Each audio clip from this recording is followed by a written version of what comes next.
Najua unatamani kuwa na mafanikio makubwa. Najua kuna kitu kipo kikubwa zaidi unakitamani uweze kukipata. Lakini zipo nguvu ambazo zinaweza kusaidia kupata unachokitamani.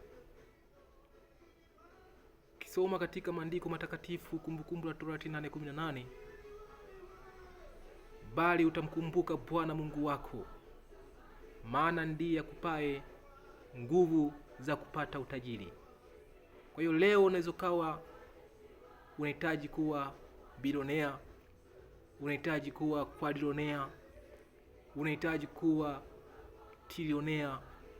Kwa hiyo nguvu ambazo unazihitaji ili kuweza kufikia kila ambacho wewe unakitamani.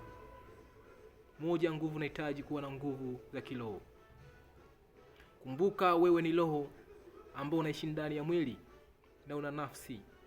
Ndani ya nafsi imebeba hisia, nafsi imebeba uwezo, nafsi imebeba maamuzi. Kwa maana hiyo, ili uweze kufanya maamuzi sahihi, unahitaji kujijenga zaidi kiroho. Ili kuweza kugundua genius yako, uwezo mkubwa ambao Mungu amekupa, unahitaji kujiboresha katika eneo la kiroho.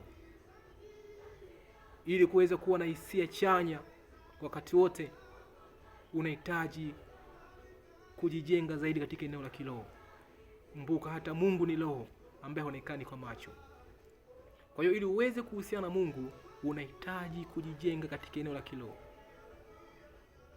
Kumbuka huwezi kufanikiwa kwenye jambo lolote bila kumshirikisha Mungu.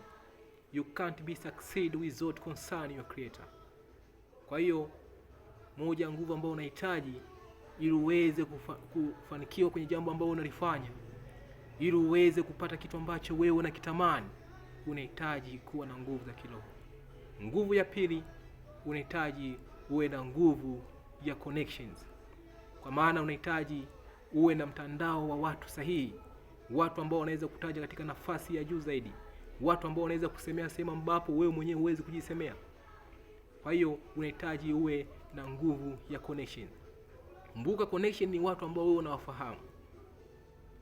Kwa hiyo unapofika katika connections, inakusaidia uweze kutengeneza networks. Kwa maana watu waweze kujua the problem you can solve and the value you can add.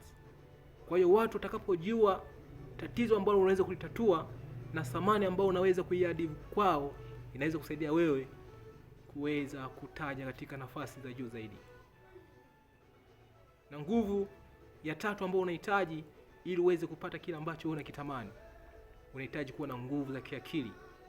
Kwa maana unahitaji uinvest zaidi katika knowledge, uinvest zaidi katika skills, uinvest zaidi katika kuwa expert katika eneo ambalo umechagua kulifanya.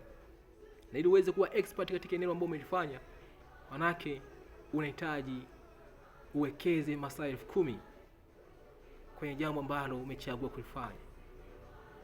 Kwa hiyo nguvu hizo tatu zitakusaidia wewe kuweza kupata kitu ambacho wewe unakihitaji. Kama nilivyosema, nguvu ya kwanza unahitaji kuwa na nguvu za kiroho. Nguvu ya pili, nguvu ya connections. Nguvu ya tatu, unahitaji kuwa na nguvu ya kiakili. Nguvu hizo zitakusaidia wewe kuweza kupata kila ambacho wewe unakitamani.